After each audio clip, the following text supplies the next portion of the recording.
আপনারা যেখান থেকে দেশ রূপান্তরের সঙ্গে যুক্ত রয়েছেন সবাইকে স্বাগত। আমরা আপনাদেরকে দেখানোর চেষ্টা করছি দেশের বিভিন্ন জেলা উপজেলা থেকে নন এমপিওভুক্ত শিক্ষকরা জাতীয় প্রেস ক্লাবের সামনে দীর্ঘ 23 দিন পর্যন্ত অবস্থান কর্মসূচি চালিয়ে যাচ্ছেন। এক দফায় এক দাবি নিয়ে নন এমপিওভুক্ত সকল শিক্ষা প্রতিষ্ঠান এমপিওভুক্ত করার দাবি নিয়ে অবস্থান কর্মসূচিতে তারা অংশগ্রহণ করেছেন এবং বর্তমান অন্তর্বর্তীকালীন সরকারের কাছে তারা আহ্বান করে যাচ্ছেন এবং স্মারকলিপিও প্রদান করেছেন তাদের দাবিগুলো বাস্তবায়ন করার লক্ষ্যে। এখনো পর্যন্ত সরকারের পক্ষ থেকে কোনো ধরনের সিদ্ধান্ত না আসার কারণে অবস্থান কর্মসূচি চলমান রয়েছে। আমরা আপনাদেরকে দেখানোর চেষ্টা করছি সরাসরি জাতীয় প্রেস ক্লাবের সামনের থেকে যুক্ত। এখান থেকে বিক্ষোভকারী শিক্ষকরা যেমনটি বলছেন, যত সময় পর্যন্ত তাদের দাবি বাস্তবায়ন না হবে তত সময় পর্যন্ত তাদের এই আন্দোলন সংগ্রাম বিক্ষোভ কর্মসূচি চলমান থাকবে।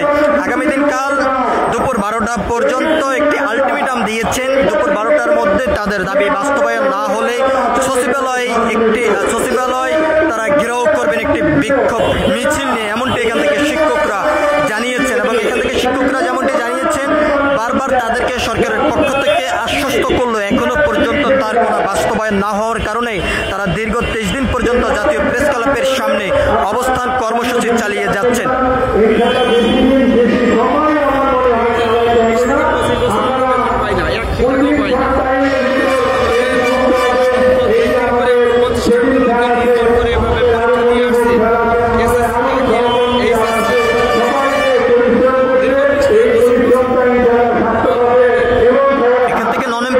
শিক্ষকদের সঙ্গে আমরা কথা বলার পরে আরো যেমনটি জানতে পেরেছি, এখনো পর্যন্ত তারা কোনো বেতন ভাতা পাননি। তারা বিনা স্বার্থে শিক্ষা প্রতিষ্ঠানে শিক্ষার্থীদেরকে পড়াশোনা করিয়ে যাচ্ছেন। তবে বর্তমান অন্তর্বর্তীকালীন সরকারের কাছে তারা বারবার আহ্বান করে যাচ্ছেন সকল নন এমপিওভুক্ত শিক্ষা প্রতিষ্ঠান এমপিওভুক্ত করার দাবি নিয়ে দীর্ঘ 23 দিন পর্যন্ত জাতীয় প্রেস ক্লাবের সামনে অবস্থান করে কর্মসূচি চালিয়ে যাচ্ছেন। আগামী দিন কাল দুপুর 12টা পর্যন্ত তারা আলটিমেটাম দিয়েছেন। দুপুর 12টার মধ্যে তাদের দাবি বাস্তবায়ন না হলে তারা প্রেস ক্লাবের সামনের থেকে একটি বিক্ষোভ মিছিল নিয়ে সচিবালয় ঘেরাও করবেন। তাদের দাবি বাস্তবায়ন করে তারা নিজ নিজ স্থানে ফিরবেন, এমনটি এখান থেকে নন এমপিওভুক্ত শিক্ষকরা জানিয়েছেন। আমরা আপনাদেরকে একটু সরাসরি দেখানোর চেষ্টা করছি জাতীয় প্রেস ক্লাবের সামনের থেকে নন এমপিওভুক্ত শিক্ষকদের অবস্থান কর্মসূচি থেকে সরাসরি যুক্ত হয়ে।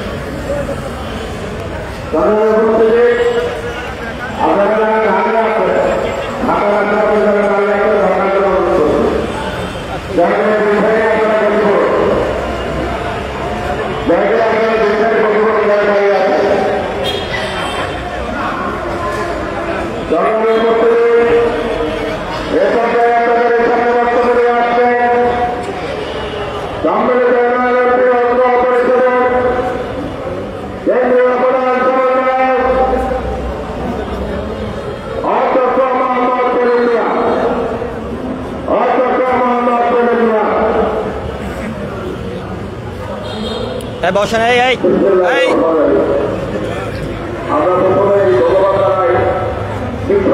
সম্পাদককে নরেন্দ্রের দাবি আদায়ে যে লাগানো অবস্থান কর্মসূচি চালিয়েছি ইতিপূর্বে আজকে